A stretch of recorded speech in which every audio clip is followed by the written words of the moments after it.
पिरोई हुई हैं कि आपको कभी कभी पता नहीं चलता। दिवाली, दिवाली में एक घरौंदा बनाते हैं आप। क्यों बनाते हैं, कभी सोचना चाहिए हम लोग को, प्रत्येक चीज का क्वेश्चन करना चाहिए। ये जो घरौंदा बनाने की क्रिया है, ये घरौंदा हम इसलिए बनाते हैं ताकि हम अपना घर बनाने की कला और कौशल सीख सकें। उस समय में कोई मजदूर नहीं मिलता था कि दूसरा आदमी आके बना देगा, या कोई आर्किटेक्ट नहीं था जो हमारा घर आके बना देगा। तो हम लोगों ने इसी खिलौने से हम लोगों ने ये सीखना शुरू किया कि हम लोग को कैसे घर बनाना है। घर बनाने का कौशल अगर सीखना हो तो हमने क्या किया, दिवाली के समय में जो ये जोड़ दिया, यही मीनार बनाना था। तो मीनार कैसे बनाया मालूम आपको, कभी नहीं सोचा।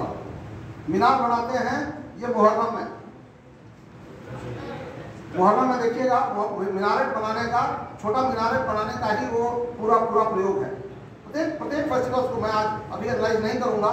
और दिवाली का, दुर्गा पूजा में देखिएगा इसी तरह से है, एक्समस में इसी तरह से है। पूरे दुनिया में जितने भी फेस्टिवल्स बनाए गए सभी में ज्ञान और विज्ञान को जोड़ा गया है, बहुत ही क्लियर। ये जोड़ा गया। हम लोग के यहाँ जो दीप जलाने की प्रथा आई, ये जो कि सभी चीज में पहले हम दीप जलाएं, इसके पीछे एक बहुत ही महत्वपूर्ण लॉजिक था। लॉजिक ये था, और विज्ञान से जुड़ा हुआ लॉजिक था, इसलिए उसको समझने की जरूरत है। लॉजिक ये था, हमारा फर्स्ट रिवॉल्यूशन जो हुआ है उद्योग का या औद्योगिक क्रांति जो हुई है, वो आग पर आधारित।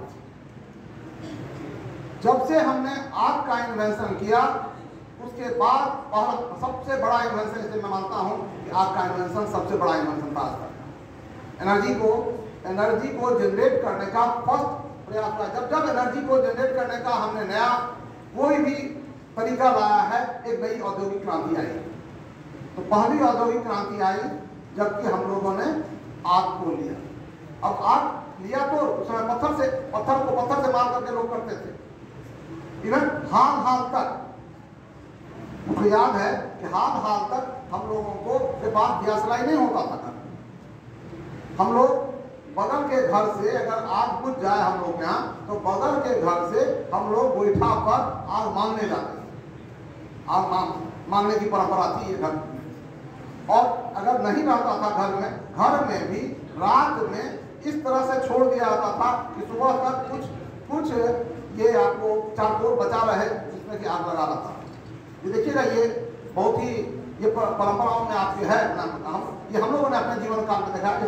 आपके जीवन काल में तो आपको बहुत सारी चीजें आ गई और बिजली वाला लाइट सब आ गया, इसलिए ये बच्चे नहीं देखे होंगे, लेकिन हम लोगों ने ये देखा था। तो ये जब भी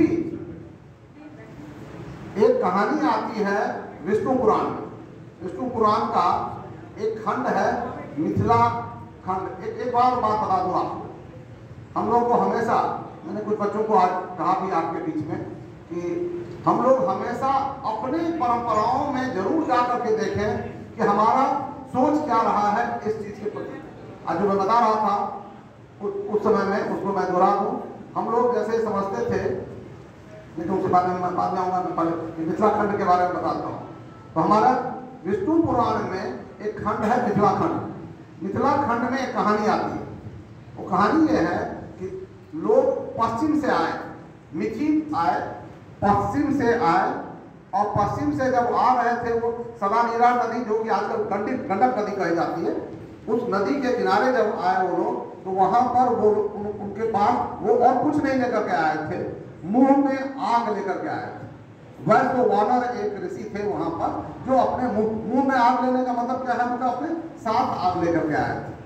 हो सकता है मुंह में भी लेके आए हो, क्योंकि उनके पास, और हाथ में लेते तो हाथ ही जल जाता, तो कोई लकड़ी लेकर के वो आग लेकर के आए थे, या नदी में लाए होंगे। उन्होंने कहा कि वैश्व वानर एक ऋषि थे जो कि लेके आए थे, और इसीलिए यज्ञ की परंपरा शुरू हुई। जहां जहां पर हमको धरती को साफ करना पड़ता था, वहां पर धरती के शुद्धिकरण के लिए यज्ञ की परंपरा शुरू। अभी पॉल्यूशन की आप बात कर रहे थे, मैं आपको एक इंटरेस्टिंग बात बताता हूं। कभी यज्ञ जो होता है, यज्ञ क्यों होता है कभी सोचा?